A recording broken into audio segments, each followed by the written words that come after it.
¡Eso!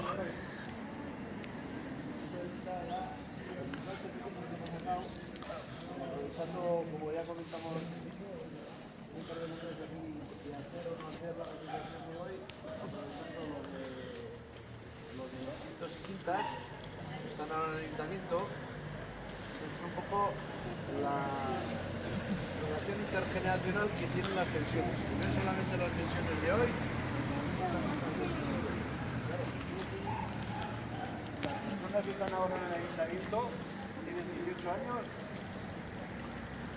y la pensión pues la ven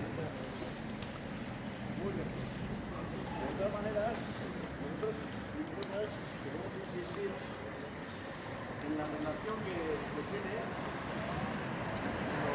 la lucha que estamos llevando aquí, nuestras lunes, de cara a las pensiones actuales y las del futuro. Entonces ahí no me voy a repetir más, les he comentado a los chavales de Porrico y chavalas, les he dado este comunicado cortico para que si terminaban pronto y tenían a bien